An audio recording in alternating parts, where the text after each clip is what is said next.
And welcome back to another Paul's Aquariums unboxing video. I am Paul, this is Paul's Aquariums, aquarium shop in Brisbane, Australia for the last 26 years. Since 1999, when that Y2K thing happened and computers were supposed to all just stop and send us back to the Stone Age, and that never really happened. They just went to 2000 because that's what stuff happens. Anyway, what is not lame are axolotls, and that is an axolotl, otherwise known as a Mexican walking fish.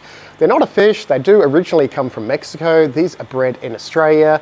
Yes, they have little legs, but they walk in the water. They're sort of like the tadpole stage of a salamander. Well, they are a tadpole stage of a salamander, but they live in the tadpole stage their whole entire life. So it would be like having frog tadpoles that breed and produce more frog tadpoles, well, eggs and frog tadpoles, but never turn into a frog.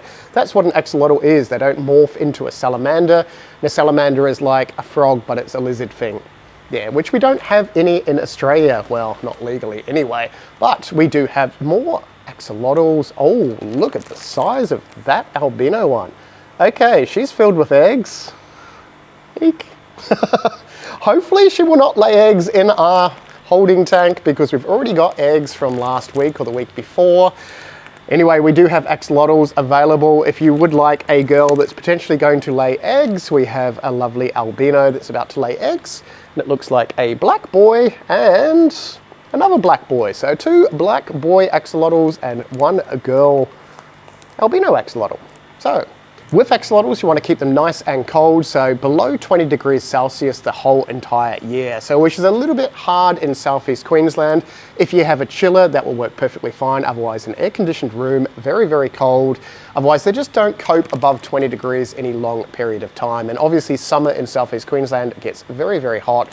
They do not like the heat. Otherwise, neutral to slightly alkaline pH, so 7 to 7.2 or so, and they will be perfectly fine. You will need a decent sized tank, so you want at least 60 litres for 1 axolotl. These are going to get about 30 centimetres long, which is about double the size of this. So ideally like a 150 litre 3-foot tank for 1 or 2 or bigger. There you go, axolotls. And I think we still have some albinos and some other coloured ones there, which I'll probably have in the end of this video because I think our axolotl eggs are about to hatch, so we're going to show you those as well. But first thing, axolotls, yay! We're jumping to Malawi cichlids, which is an African cichlid from Lake Malawi. So these are Aquariums kadango. Very, very awesome fish. Now these like the water warm, so you want 24 to 26 degrees Celsius. They're tropical, obviously, because they come from Africa, well, a warm part of Africa. Is any part of Africa cold? I'm sure there's like mountain ranges where it's cold and stuff like that, but they are a lovely tropical fish. They like a high pH between 8 and 8.5, so extremely alkaline water. Don't really want to mix them with normal community fish like tetras and stuff like that. So you want other Malawi cichlids or Tanganyikan cichlids, which is another rift lake in Africa, and they'll all be fine together. These will get quite big. Females will stay that cool purpley color with sort of the orange fins. Males go a really nice blue face on a dark sort of red body. So once they mature, once they start about sort of maybe 6 to 8 centimeters, they start to color up for the males, and they're going to max out about 20, 25 centimeters on average. Very, very awesome, decent sized Malawi cichlids, but from Africa, because that's where Malawi is. Yes. Oof. Another cichlid, but not from Africa. Ooh, and these are a line-bred variety only found in captivity. So these are black ram cichlids, and a ram cichlid is a dwarf cichlid from South America. They like the water sort of the opposite of your Malawi cichlids, so they like the water soft, which means low mineral content and a low pH. So anything from like 5.5 to 6.5. They'll tolerate just below 7, but they like the water nice and warm as well. So 26, 28 degrees, soft water, which is low mineral content and a slightly acidic, and they will be great. And oh yes, lots of black rams. Have not had black rams for ages. Now the normal blue ram is called a blue ram, but it's not just blue, it's all different rainbowy colors. The black rams are sort of black, obviously, but you still see bits of blue and stuff in them. So some people call them a blue black ram, some wholesalers call them a black ram. Have not seen how black these are yet. So however black they look on the screen, and that is tomorrow because we're time traveling. Well, I'm not right now, but when I see this, I am. Confused? You're in 2 different places at once technically watching this. No, you're not. Very, very cool little dwarf cichlids, and I'm sure we've got some other varieties in there as well. Let's look, shall we? Yes, we should. And yes, we do. There they are. Okay, these are gold rams. So these are like the albino version, but they're not albino. So whatever the gold version is, they don't have red eyes, so they're not albino, but they are the gold version of the normal ram. So bright yellow, they still get the pinks and stuff in the belly. Very, very pretty little fish. So exactly the same as your black ram, same water conditions and that. They're just another line bred variety that you don't find in the wild, but very, very cool little fish. All rams are going to max out about that 5-6 centimeters, so they're pretty small. They're going to go fine in community tanks with tetras, rasbora, little Corydoras, super peaceful stuff. You can keep them with guppies as long as your water's okay for these. They don't like the water hard and alkaline, but we have gold rams as well as black rams. And if you breed a black and a gold together, you end up with, depending on the genetics, blues and blue blacks and maybe some golds. It's all over the place. It depends on what's recessive, what's dominant, and yeah, fun with genetics. Rah. More Copiachromis, because apparently I have more kadangas because they're awesome fish. I'm not taking any of these home as well because I already have some at home. And my tanks are not big enough to have more, otherwise I would just have more of them. I know, obsessive much? Yes, yes I am. So there are a lot of guppies in this unboxing as well. Don't ask me what they are though, because they're all unmarked. That looks like some sort of really nice mosaic guppy. And yeah, these are all males. I think we still have female guppies down there. Awesome little fish. So the reason you want to keep mostly males and not females is the males are the colorful ones. The females are sort of more your brownie bodied ones with a little bit of color on the tails. And if you keep males and females together, the males will continuously harass the girls because the way they breed is the male has to fertilize the female and then the female will build up eggs inside her, which will turn into little fish, and then she gives birth to live fish. And she can give birth to anything up to 60 or so babies, and that can happen every 2 to 3 months. So you continuously have baby fish. Does wear the poor girls out. So if you have girls and boys together, you want to have more girls than boys. Otherwise, you've got a whole group of fancy boys harassing one poor girl. So you can keep all the boys together as well. They're the ones with the big, lovely flowing tails. And there are tons of different colors. I think we've got 5 or 6 different colors here. And I think there's more turning up next week. Really, really nice fish. Now, they are a tropical fish. You want to keep them anything from like 20, 22 degrees all the way up to like about 26, 28 degrees Celsius. They like the water alkaline, so 7 to 7.4 is an ideal range. Don't want it too acidic, so you don't really want them below 7 for any long period of time, and you don't want it too alkaline either. But very, very pretty little fish. Only live for about 2.5 years, and they're going to max out roughly about maybe like 5 centimeters, depending on the tail, I suppose you could say. So very pretty. That's some sort of mosaic, I guess. Mosaic? What did I say mosaic? Like mosaic? I did, didn't I? Yes, I did. Here is another bag. What are they? Oh, they're like platinum with a red tail, orange tail. Platinum with an orange tail? You can see them on the screen. Platinum with an orange tail, maybe. Not entirely sure, but they are still a pretty guppy. And as we find more guppies, I don't even know what color those are. Obviously black, but is that pink in the fins? So the problem is when they're in the bag, they look different than they look on the screen, but you can see what they look like on the screen. Yeah, otherwise I'm guessing, oh yep, there's some really nice fine snakeskin patterns to them. So yeah, they look pretty as well. So that's another type of guppy, and you can mix all these guppies together so you don't have to go just the same color, etc, etc. But there is another lot. These look like some sort of red-faced, maybe orange face. Yeah, they got an orange and blonde color to them. Another very, very cool guppy. Again, you can have tons of colorful fish. They're relatively cheap, all under $10 each, and pretty awesome little fish. If you want something cheap, colorful. Ooh, we have some gold ones. Look at that. Okay, they're even gold in the bag. Don't ask me how gold they're gonna go, but on the screen, they're going to look different than they do in the bag because once they settle down in the tanks, they just color up a little bit more awesomely. Awesomely is a word. Yes, it is. I'm sure it is. But lovely gold guppies. Yeah, there's some that are even more gold than others in there. That's the fun. When you do come in, you can pick whichever ones you want because we can catch them. Famous last words. Guppies. And I almost forgot to show you the baby axolotls, so we probably should do that. Now, they are still eggs, but they are starting to look like axolotls. I know, we're going to zoom in, and there they are there. Those little tiny white things there are baby axolotls inside the egg. So it takes them roughly about 2 weeks to hatch from when they've laid. I think we're probably about 3 or 4 days away from these actually wiggling and breaking through the little jelly egg things. And it looks like they are all white ones this time. If we can sort of, where are we? Zooming? We're zooming over there. We're kind of zooming over there. You can just make them all out. Look at their beady white eyes. I know, so we'll have lots and lots of baby axolotls.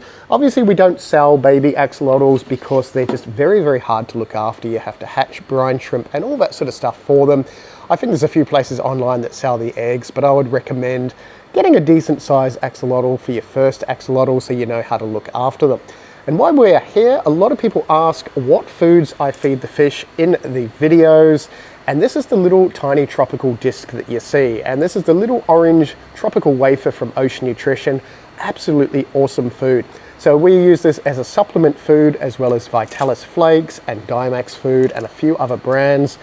Very, very awesome little wafers. They're higher protein than your normal algae wafers, and fish go absolutely crazy. They do soften up. I even feed these to our baby stingrays and a whole lot of other things. And if you would like, we have this discounted 20% online at the moment. So we have 2 different sizes, 150 grams, and they are usually $39.95. And the little ones for $23.95. There is 20% off online only. So paulsaquariums.com. Click the thingy down the bottom and you will find the link to that. 20% off, and if you are a member, you can use your member discount code as well, and that gets you another 10%. I know, that's kind of crazy, but only got a few online, so be quick if you want them. I'll try and add different things to my online store in discounted form every week or so and see who wants what. But very, very awesome little pellets. Those are the ones that you're going to continue to see in the videos because, yeah, everything goes crazy on that stuff. Anyway, back to the video. And during the week, we got some awesome local bred fish. So these are Longfin Bristlenose. Bristlenose is a South American catfish from South America, obviously. They are a tropical fish, anything from 22 degrees Celsius up to 28 degrees Celsius, and pH-wise, ideally 6.5 to 7. So keep them slightly acidic. They do really, really well. They're going to max out about 15 centimeters on average, but these are the Longfin version, which looks like feathers for fins. It's ridiculous. So you don't really want to keep them with nippy sort of cichlids or anything like that, or barbs that are going to harass their fins, but you can keep them with all sorts of peaceful tetras. You can technically keep them with the guppies if you're neutral pH, all that sort of stuff as well. But they look a lot bigger when they're bigger. That makes perfect sense. They're a lot bigger when they're bigger. No. They look bigger when they're bigger because their fins are so ridiculously flowy that a normal one, say that size, with the fins is going to look that size because there's just fins everywhere. Look at that. That's just a whole lot of fins. So kind of ridiculous. They breed obviously the same as your normal bristlenose, just a genetic mutation that gives them big feathery fins, which is what I'm doing with my hands, big feathery fins. Cut. Moving along, if you would like a discount on any of the fish in this video, including any plants or fish in the shop, because we have lots and lots of fish in the shop, use the discount code WETBUM. Use the discount code WETBUM when you come in and you can get 10% off till the date on the screen. Why WETBUM? Well, I cycled the other morning, didn't I? And it rained. And usually I bring a change of clothes, but I didn't. And guess what happened? WETBUM. Moving on, we have more fish, which probably also have wet bums. These are Longfin cherry barbs. Yay, finally! We've been wanting Longfin cherry barbs for the last month or so. We've had the albinos, the regular ones. Now we have the Longfins. Still don't have any Longfin albinos, but mine are currently spawning at home if you watched my last fish room video thing. And if you did watch that, congratulations to all the people that got the free stuff. I had to order more free stuff in, so it's still being sent and stuff. And if you're looking at this now going, what free stuff? You probably should have seen that video. Too late, there'll be more free stuff in another random video. Hopefully I won't go bankrupt because I had to buy a whole 24 more bottles. Whoops. But anyway, you can watch that video if you want, but you'll see these guys, but the albino version of these breeding in that video. So these are super peaceful. Barbs are usually nippy, but these are not a nippy barb. So they are a Southeast Asian fish. You want to keep your pH 6.5 to 7 again. They'll tolerate anything from 6.5 to 7.5, but if you keep them sort of that 7 or just below, they do a little bit better. They're going to max out about 5 centimeters or so, but again, the long fin on these make them look bigger than they are. And the males got a really nice red cherry color, hence the name cherry barbs. Very peaceful. You can keep these with guppies, you can keep these with tetras, all sorts of stuff. Obviously they don't get too big, so you don't want to keep them with bigger fish because they'll get eaten, but a really nice community fish. 22 degrees to 26 again, and they're that slightly acidic water, and you can't go wrong with them. They are lovely, lovely fish, and as they get bigger, their fins get bigger as well. Sort of like the Longfin Bristlenose. I was going to call them albinos, but no, they're not. They're normal Longfin Bristlenose, which, as they get bigger, their fins get bigger. Yeah, exciting stuff, but it is exciting because they're cool fish. And we have 2 different bags of catfish. Let's pick this one. Otto Cichlids cats. Okay, I think this is the 3rd week in a row that we've had Otto Cichlids catfish, South American, biofilm and algae-eating catfish. Very pretty little things. They're schooling catfish, but they're one of the smaller commercially available catfish you can get that eats algae. Going to max out about that sort of 3 to 4 centimeters at the most. On average, like maybe say 3 centimeters, but we've seen some big chunky ladies randomly. Very cool little catfish. They're schooling, so you want a group of 3 or 6 or more of them. And super, super peaceful. Don't get very big, so you don't want to keep them with bigger fish.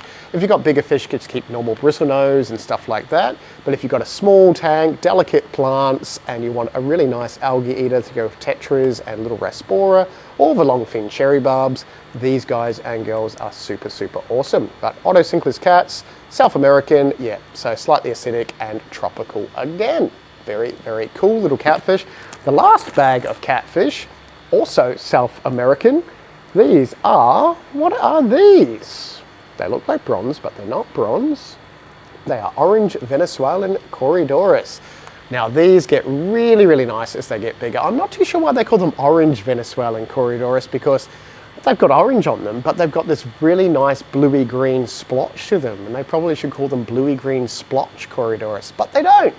They just pick the orange and ignore the cool splotch, which is probably bigger than the orange part of them. So when they mature, they get orange around the head and they have that really nice spot to them. They're the same sort of species as your bronze Corydoras and your gold lasers. Very easy to keep. These like a little bit warmer, so you want to keep between 20 degrees and say 26, 28 degrees, and slightly acidic again, anything from 6 to 7, they will be fine. Schooling fish, they're not algae eaters, so they don't eat algae like the Otto Cichlids cats and the bristlenose do. These more sort of eat some rummaging on the bottom. Yes, that was perfect English. These rummage on the bottom and eat detritus and worms and flake food and stuff. If you're heavily feeding your other fish, these will come up and just vacuum the floor. So if you've got nice peaceful community fish and you keep feeding them too much, get some Corydoras to the bottom. And because they're schooling, get a good school of like 5 or 6 or more of them, and they will go really, really well. Pretty sure I've got some albinos down there. There's some other local ones down there. There's a whole lot of different Corys down there as well. Anyway, that is that video. If you did enjoy this video, click the thumbs up so I know. Feel free to comment down the bottom because not many people tend to comment on my videos for some strange reason. And if you do want a discount on everything, you can become a member of the channel. Lots of people already become members. There is special member videos once you're a member. Only members can see those. And you get a discount code off everything. And that's online, paulsaquariums.com. Even like the Voogle, and yes, I know Voogle, what's that weird word, which we have sold out of online, but there'll be more in another couple of weeks. All that discounted stuff that was online last week, you get a member's discount on it as well if you're a member. Yes, I know, and you just type that in at the end of the whatever thingy and you get a discount. Anyway, if you want to become a member, there's a link down the bottom. Otherwise, we will see you in store. And thank you very much to all my members currently. Yay, yay, yay.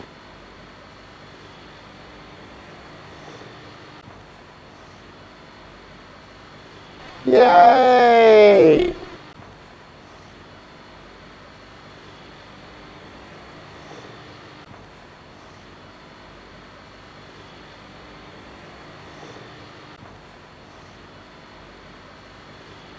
yay, yay, yay, yay, yay.